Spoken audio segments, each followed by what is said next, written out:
Lord, we thank you for who you are. And what a privilege it is to know you, to be able to gather together as believers, to praise your name, to sing these songs of truth about who you are and what that means for our lives. And Lord, I pray now as we open up your word, as we dig into your scripture, Lord, I pray that you would speak to each person, gathered here, gathered online. Lord, you know each one of us, you know our lives. You actually know them better than we know them ourselves. And so, Lord, I pray that you would speak to us today. May we leave different today to how we came in because of your work in our lives. So we praise you, Lord. And we thank you for your presence that is here with us. We praise you. Amen. Well, you can grab a seat. How's everyone doing? It's pretty warm in here. It's good. It was a little bit hairy this morning as I was leaving. I was actually trying to get my bag out of my car today, in my car, and the wind was so strong I couldn't actually open the door. And so I'm like struggling to open the door, and then the rain comes and the wind, so like all the back of my pants were wet, and my bag, and I had a hood over my head and it like blew away. I was like hoping no one could see. Luckily there was no one around. I was able to readjust and dry, which was good. So I feel like I'm dried out now, which is excellent. But if we haven't met before, my name's Ryan and part of the team here, and actually been on holidays for a couple of weeks. So it's good to be back. 2 weeks away from Sundays feels like forever. So it's good to be back and good to be home with family, and love gathering on a Sunday and love being here. And today we're going to have a look at a few verses out of John chapter 5. We're going to look at a story of Jesus, a healing that he does for a man, and we're going to kind of break down that scripture a little bit, and just kind of wanted to just start by, I don't know, this is a random thought, but just saying this because it's random, but Jesus isn't random. Jesus doesn't do things at random. He doesn't, often as you're reading the scriptures, I don't know about you, but sometimes I can be like, that was random, Jesus. Like, why were you there and why were you doing that? He doesn't do things by chance. He wasn't unprepared. He didn't just get up and be like, oh, well, what am I going to do today? Cool, Jesus is very deliberate. And as we look through these scriptures, sometimes you can just think, oh, maybe he was just feeling kind in the moment, or maybe he had nothing else to do, but every time he encounters a person, it's deliberate. Jesus, they don't even see it coming half the time, but he rolls in and he's deliberate about what he does. And I think sometimes we can gather, and why I say this, we can gather around scripture and worship, and we can gather in church and go, I wonder what could happen today. I wonder if Jesus might randomly speak to me, or I wonder if my life might change. And we think that we can come into this and it's random.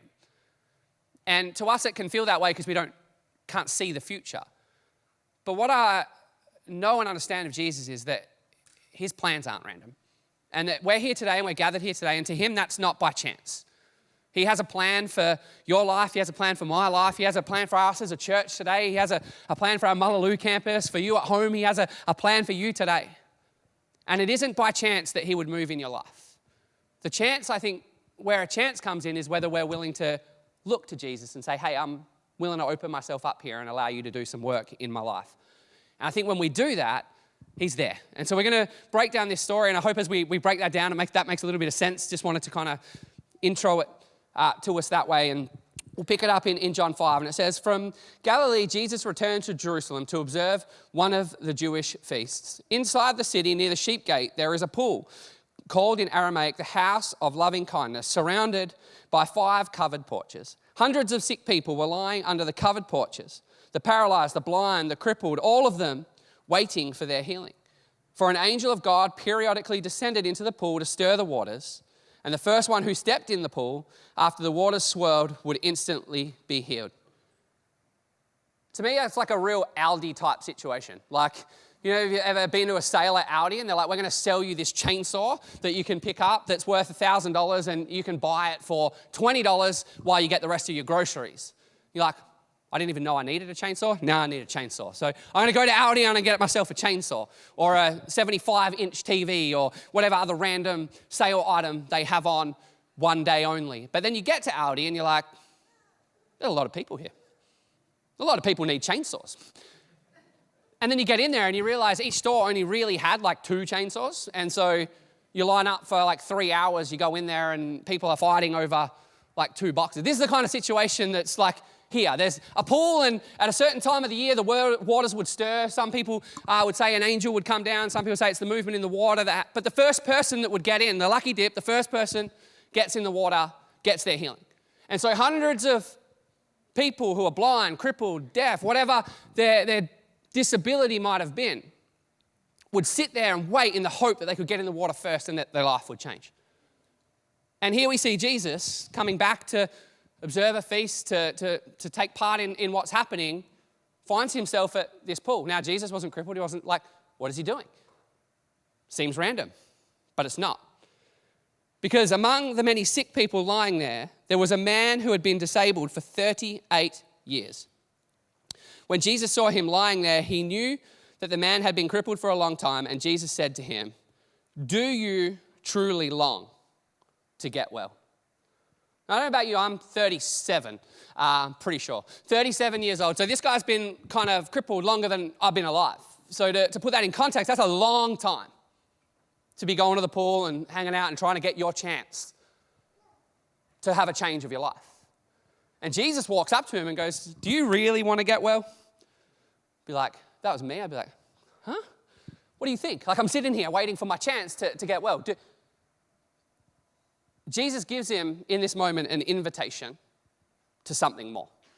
He gives him an invitation here. Hey, do you truly want to get well? Gets his attention straight away. Jesus seeks the man out. Hundreds of people there, and he chooses that guy to have a conversation with. Learns of his situation. Doesn't go up and ask him, "Hey man, how you going? How long have you been here for? How long have you been unwell?" He knows. It said he already knew. I think sometimes we can find ourselves sitting in life, just going about our daily business with these things that cripple us. And we just kind of get used to it. And it kind of becomes a part of who we are. Sure, no one, I don't think, in here today is on a mat, but we all carry these things around with us, don't we? Whether we like to admit it or not. There are things in our lives that we hang on to. Maybe it's hurt. Maybe it's a pattern of sin. Maybe it is an illness. Maybe there's something in your life that holds you back. And Jesus is here with this guy who's, in a very physical way, needs help. And he gives him an invitation to something more. And today my hope would be that you realize through these scriptures that there is an invitation for you today in your life for something more. That Jesus wants more for your life than where it currently is now. And that's not more as in like more money, more wealth, a better life. It's not that kind of situation. Maybe you're sitting at home and you're looking around like, "Oh, geez, I could use a better house. Geez, the invitation to more would be good." That's our definition of more. But what I know about Jesus is that he doesn't want us to be the same tomorrow as we were today. That as we grow in relationship with him, as we learn more about him, as we apply more of the scriptures to our life and we live out this relationship with Jesus and interact with him, that there would be more for our life. And my invitation to more will be different to yours. My looking different tomorrow has to be different to yours because we're in different places, different lives, different spaces, different things that we hang on to, different experiences. But Jesus' plan is the same. He always invites us to take another step, to be able to move forward, to grow. But the man gets this invitation from Jesus, and this is his reply. The sick man answered, "Sir, there is no way I can get healed, for I have no one to lower me into the water when the angel comes. As soon as I try to crawl to the edge of the pool, someone else jumps ahead of me." The man obviously doesn't know who Jesus is, hasn't seen him before or doesn't recognize him, might have heard stories, but doesn't realize Jesus is who he is. Because he answers very much with, "Of course I want to, but I can't." And there's a saying for this I think we use a lot. And I've caught myself using it. I'm trying not to use it anymore. So if you hear me say it, you can tell me not to. And that is this: it is what it is. Does anyone else say that or hear that? It is what it is. for me, this kind of saying started well. There are things in our lives that we can't control. They are what they are. We can't control it. It's okay. Let's just learn to kind of be content. But the reality is, I use this all the time about things that I could probably change. But it is what it is. And we've put this nice little spin on things that they are the way they are. I am the way I am. See people in your life and go, yeah, that's just how they are. It is what it is, right? But we're not wired to be like that. But I guarantee you, for all of us, there are these things in your life where you look at it and you go, it is what it is. I'm a little bit optimistic when it comes to wanting to do things around my house. My wife can testify to this. Often I'll say I'll do something, but I have no ability to do it. And a long time ago, I won't confess to how long time ago, we put a range hood in our house. So when we moved in, so it was a while ago, and we had to cut a fan out, and so there was this little piece of plaster that dropped in to cover the hole. That's a different color to the rest of the nicely painted ceiling. And I was like, oh, there's screw holes. I'm going to patch that. I'm going to I'll paint it. And people were telling me all these tips of how to paint a ceiling so it doesn't go the wrong way. And that piece of plaster is still the same color. And it has been a long time. In fact, Dylan, one of our friends is an electrician. I think he might be here this morning. Every time he comes over, he points it out. Like, still haven't done that job. Like, thanks, mate. I want to downlight right there so you can just know. But here's the thing is, I don't see it anymore. I don't walk into my house and see that discolored bit of plasterboard and go, oh, well, yeah, like, look at it. It's a different color. I think everybody else who walks in my house will notice that. But I don't see it anymore. It just is what it is. I'm like, oh, well, it is what it is. It's too hard. Like, I have to go to Bunnings, have to buy the stuff, have to fill the screw holes, have to sand it back, have to, like, all the things that have to get done. And I got great intentions to do it. But it's not important. It just is what it is. But how much in our lives are there these things? Someone hurts us. And we become a little bit sad about it or bitter about it or twisted about it. And it just becomes, it is what it is. I'm not going to go about fixing that. I'm just going to leave it. We wake up and go, oh, I want to invest more of my life into what Christ has for me and want to read my Bible and 21 and all these things. And things are going to change. I just can't. It just is what it is. And we don't like to admit it, but that's what we're doing. And this guy's, do you truly want to get well? I'm sure his answer should have just been yes. But immediately he's like, well, I don't have anyone around me. I'm isolated. You can kind of hear there's a little bit of like sadness in his tone. Like, there's no one to help me. As soon as I try, someone else gets in front of me. Maybe I've tried to move on from this thing before. I've tried to, take an invitation from Jesus to do a bit more and extend my relationship with him and change my life and do something different. I've tried to repair that hurt relationship, but it didn't work, and it just is what it is. It wasn't even my fault. They did it to me. All these things that we can build up. I build up in my life and go, I just let it sit there.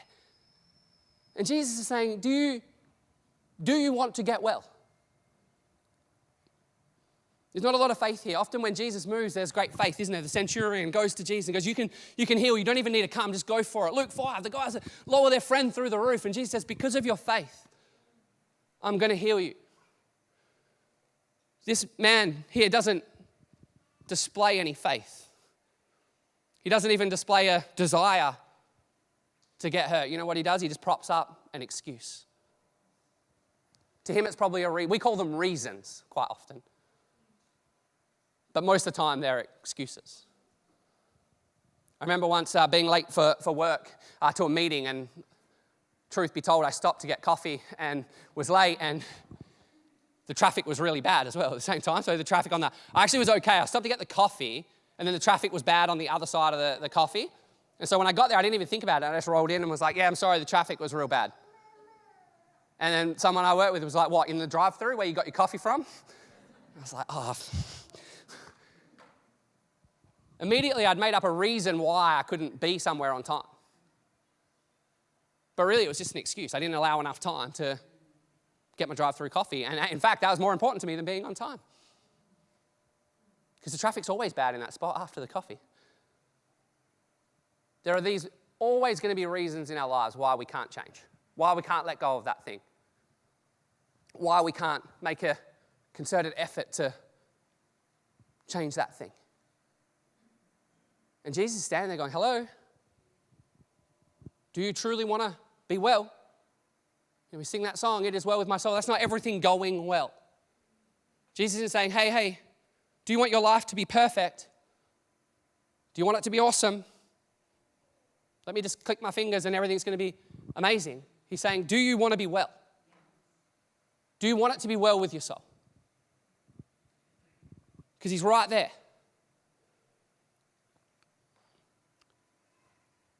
And I love this. It says here, Jesus said to him, stand up, pick up your sleeping mat, and you will walk. Immediately he stood up, he was healed, so he rolled up his mat and walked again. Now Jesus worked this miracle on the Sabbath. Now that causes a bunch of other problems for Jesus that we won't go into today. Problems he deliberately got himself into, as we can see. But I love that Jesus just ignores his lack of faith in that moment and goes, just get up. Come on, up you get. But could you imagine being the guy? He doesn't know Jesus, hasn't seen him perform a miracle. He's laying on his mat. He gives the excuse. It's dismissive of Jesus, and Jesus is like, just get up. Come on. And immediately he gets up. And he's like, rolls up his mat and off he goes. His whole life is wildly different from one encounter with a man that he didn't even have any faith in. Sure, he eventually displays a little bit of faith and goes, all right, I'll stand up. I could imagine he goes stand up and he could have said no, or, that conversation could have gone a number of ways. But you might be here today, and as you hear me talking, you might be thinking, yeah, there's some things. And you'll know what, I always know what they are. Like I always think, I need to pray, God, could you search my heart and show me the thing? I already know what those things are. There's so many of them. Like I imagine one day maybe I'll get down to a list and there might be some things I'm not aware of. There are so many things I'm aware of that are wrong with me. The reality is most of the time we already know what they are.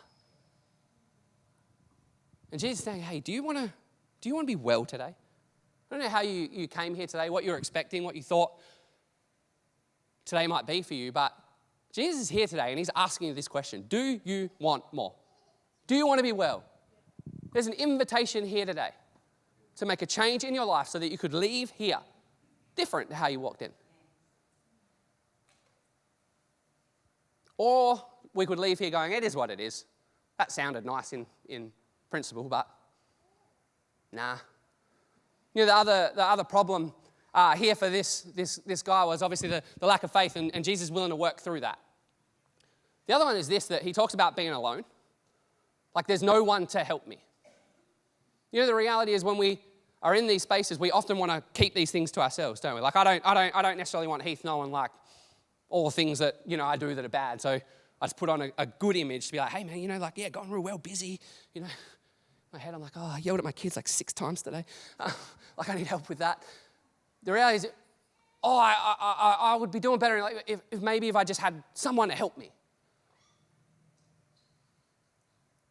There's something really important about relationships here that we can fix. Jesus obviously heals the man and sends him on his way, and he picks up his mat and his life's changed. But the reality for all of us is we need people to speak into our lives. We need people to journey with. We need people to kind of help maybe put us at the water or carry us up, whatever it is. But if you don't know what's wrong with you, find someone that you know, that you trust, and go, hey, what's that thing that people kind of think about me when I'm not there but they won't say? Because we all have those things in our lives that people just kind of go, they're just a bit, grumpy and whatever. But that's just it is what it is. Good relationship would be like, hey man, do you realize you have a problem with being angry all the time? Let's work on that together. Or hey, do you know I have a problem with this? Could you just help me walk through it? And you journey on it together.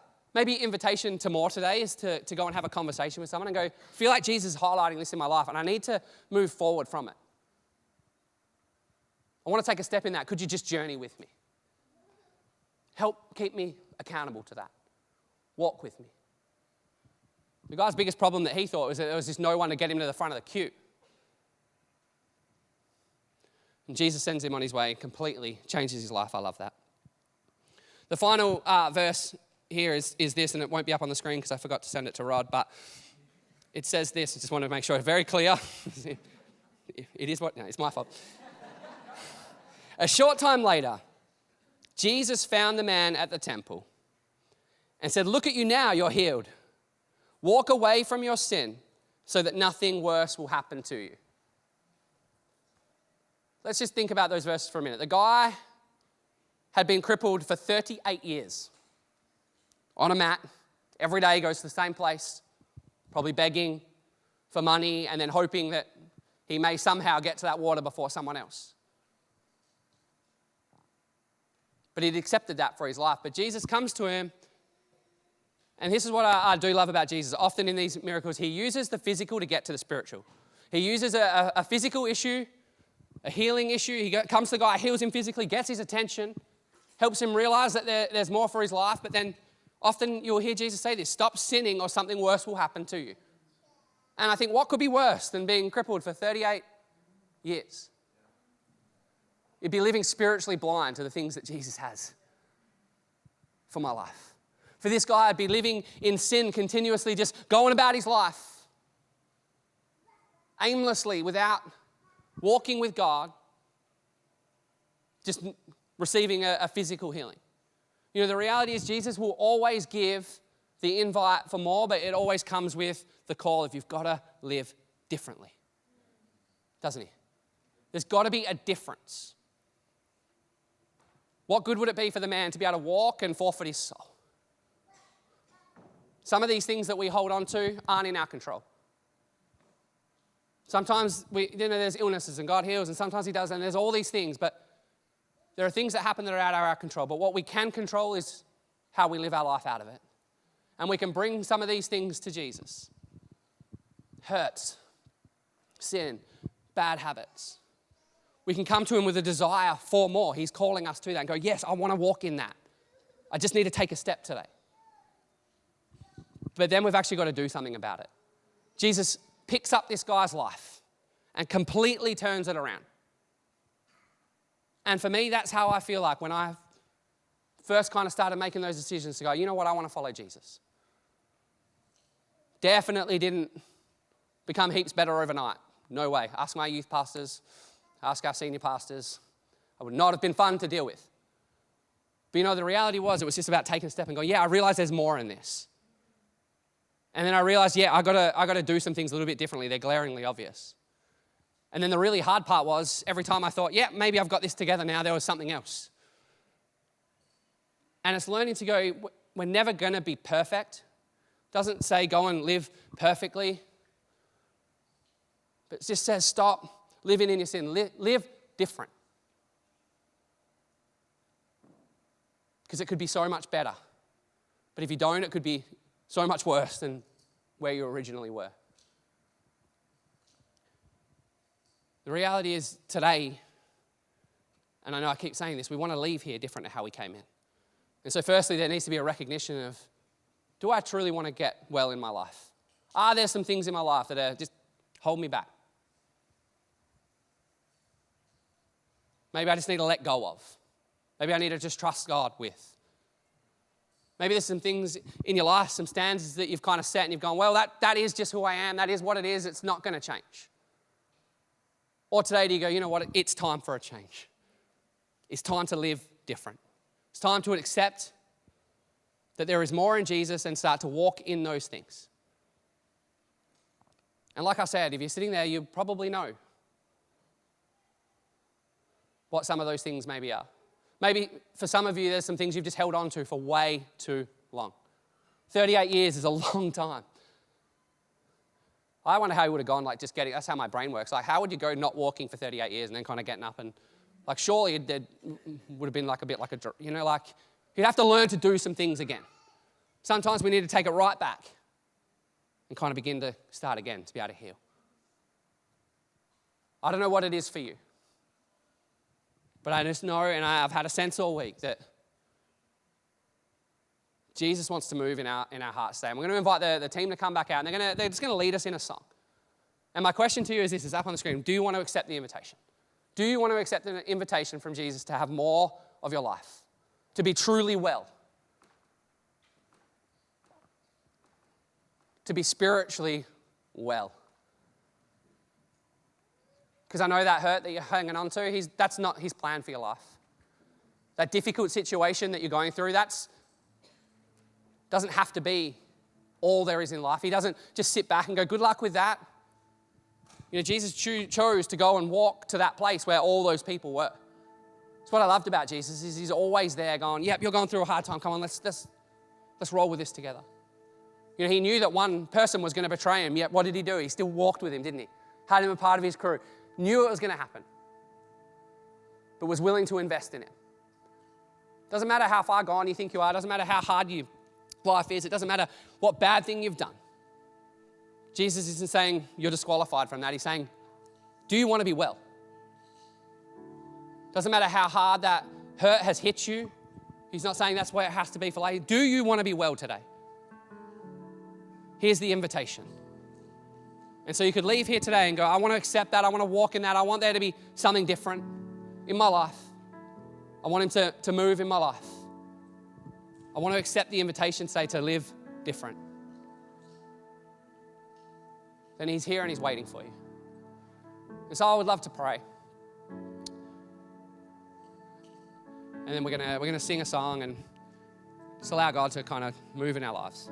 But the reality of it is it can't just be a nice moment in a service, because it will be, and then you can be like me with my jobs around the house and go, well, nothing's changed. This is what it won't change unless you make a decision to change it. And so I'm hoping in this moment, God will be able to highlight some things to you where he can say, do you truly want to be well? Do you want to live different? This is how. And then we can begin to walk in that as people. Lord, I thank you that you're so gracious towards us. Lord, it doesn't matter what we do, what we've been through, how many times we mess it up, whether we sometimes lack the faith to believe that you can do the things that we read about and know about and hear about you. Lord, there are times in my life where I come in, I don't even have the faith to expect that you're going to do much. Yet, Lord, you do so much. And so, Lord, I pray for each one of us here today. If there are things in our lives just pulling us back, crippling us from living the life that you want us to live, Lord, may you highlight those to us today. And may we have the courage to do something about it.